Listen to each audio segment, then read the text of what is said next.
Hello and welcome back to Split Hour Farm. Today we're going to be talking about a wood preservation technique that actually involves fire. So you associate fire typically with burning of wood and degradation, getting rid of the wood itself. However, this technique is actually going to scorch just the surface of the wood, and it's going to be a beneficial thing in many different ways. So this is untreated Douglas fir, and because it's going to be outside for our garden, we want to make sure it's going to last as long as possible.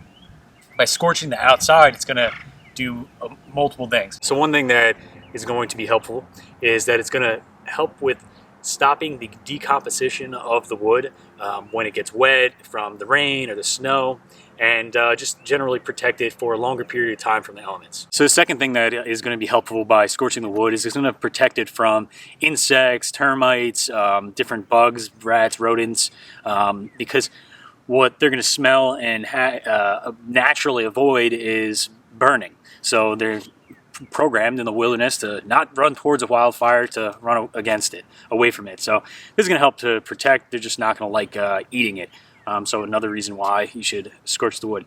Third, it's going to be a natural way to prolong the life of this wood without having to put chemicals on it that is going to potentially leak into the food, because it's going to be for the garden bed. And the last is because it looks awesome. Like, it's going to be a very nice finish for the side that takes something that looks like this and moves it to that. Let's show you how it's done, and let's tell you about what you're going to need. All right, so what you're going to need is a torch. Remember to never touch the top of this because it's going to be extremely hot and you don't want to go to the hospital.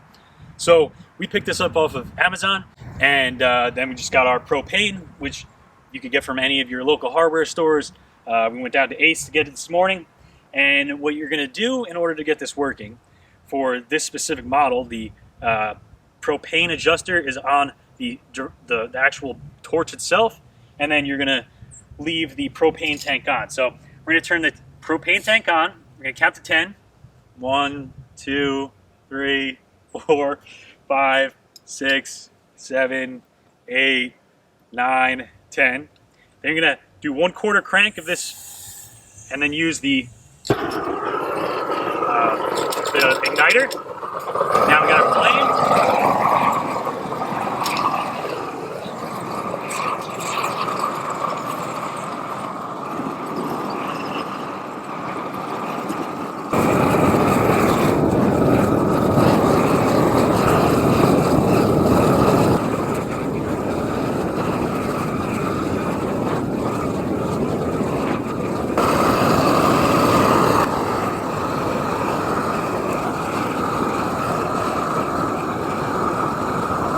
Let's get some tips before we get back at it.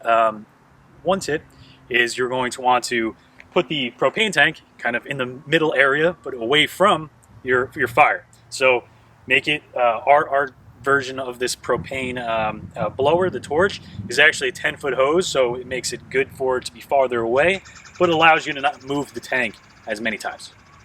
Second tip would be to slowly go over the wood back and forth in order to bring out the grain and the that little char. Once it's a little charred, that's good. You don't need to scorch. You don't need to scorch into the earth. It's just to burn out the outside. The next tip is try to do this on a day that is not windy. Unfortunately, there's a little bit of wind today, so it's actually taking a lot longer to do this, but we're on a time crunch, so we're going to go and push ahead anyway. But this overall process is relatively simple, very simple in fact. However, there are definitely precautions that you want to take. You want to make sure not to touch the scorching hot end of this blower. Also, you're going to realize that the wood is hot after you've burnt it. So let it sit there for a bit before you go and grab it and try and move it. That would be kind of just like grabbing a piece of firewood out of the fire pit. It's not a good idea. So that's pretty much it. So we'll get back to it. Thanks for watching. It's all from Split Hour.